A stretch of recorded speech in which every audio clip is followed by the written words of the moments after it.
салом алейкум дӯстони азиз, хуш омадед ба канали Шараф Медиа. имрӯз мо тасмим гирифтем ки дар бораи яке аз қаҳрамонҳои филми Водии Гургон Гуркан Ойгун яъне Неъмати Бахш ба шумо маълумот диҳем.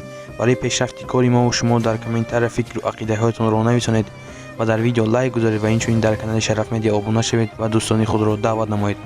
барои диққататон ташаккури зиёд. ба шумо тамошои ба фароғат хоҳонам.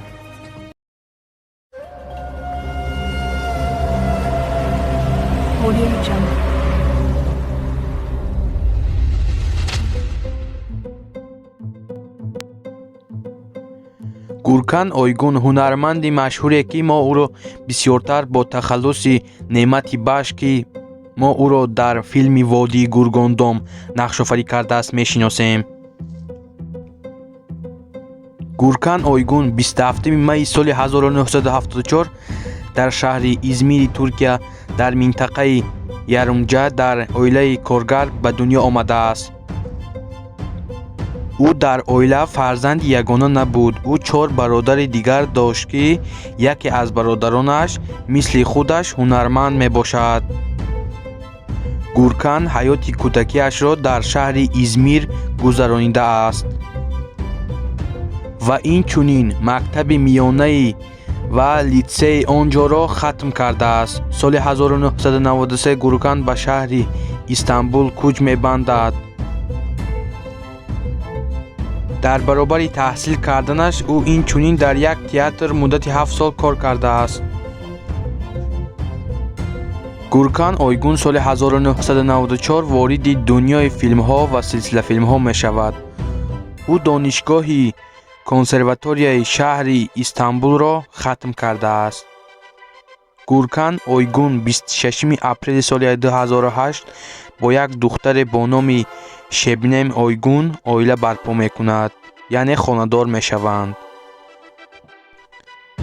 дар охири соли 2008 онҳо соҳиби як духтараке бо номи Меҳрабан мешаванд. соли 2010 дар ин оилаи хушбахт боз як писарчае ба дунё меояд.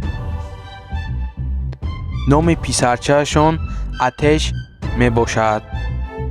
филмҳо ва силсилафилмҳое ки Гуркан Ойгун нақшофарӣ кардааст.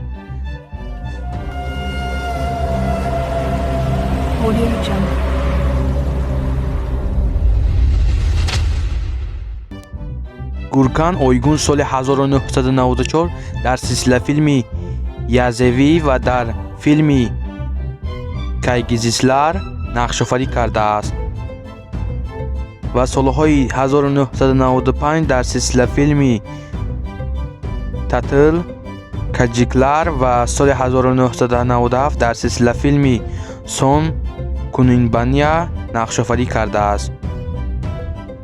соли 1998 дар силсилафилми Бойлеми, Ала Ҷакит, Афед Бизи, Ҳоҷам Бирдемер театрро ва дар филми Ҳошчакал Яры ҳунарнамоӣ кардааст.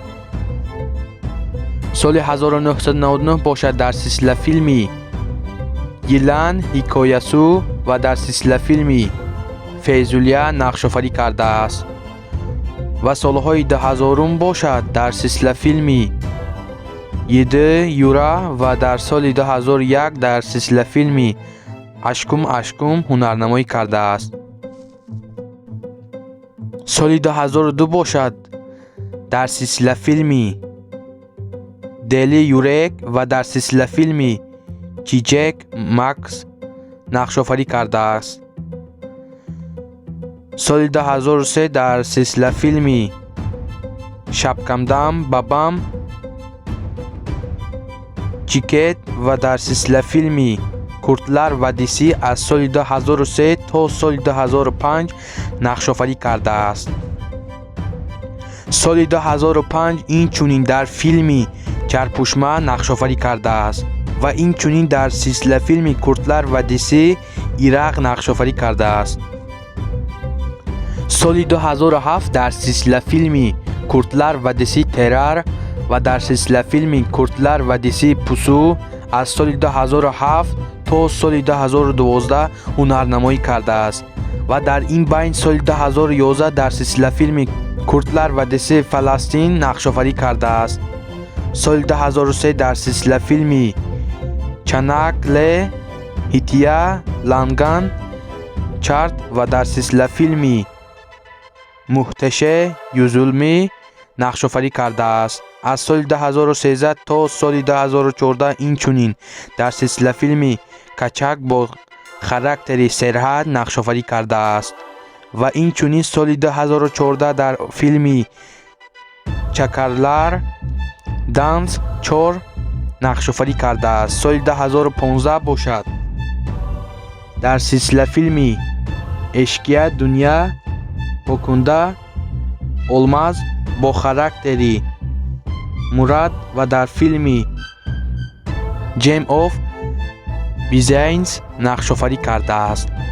خود همان سال اینچنین در سلسله فیلم هدیه و در فیلم یمک کایدر یمک هنرنمایی کرده است. سال 2016 در فیلم ها و سلسله فیلم ها انقره یزو و خاراکتری احمد در فیلم دیارمایو در نقش تحسین هرا در سلسله فیلم کهریبر در نقش اورهان نقش‌آفرینی کرده است و در فیلم سمنجو بابا اشکون سرو نقش‌آفرینی کرده است.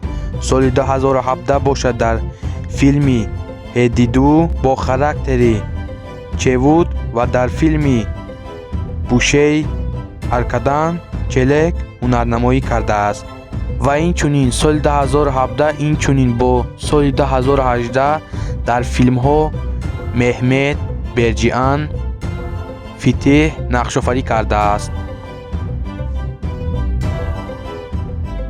اینک ما به انجام برنامه رسیدیم. برای پیشرفت کاری ما و شما در کامنت‌ها فکر و عقیده هایتان را نویسید و در ویدیو لایک گذارید و اینچنین در کانال شرف مدیا ابونه شوید و دوستان خود را دعوت نمایید. برای دستگیری همتان تشکر زیاد. خیر تا برنامه دیگر. خدا یار و مددگارتان باد.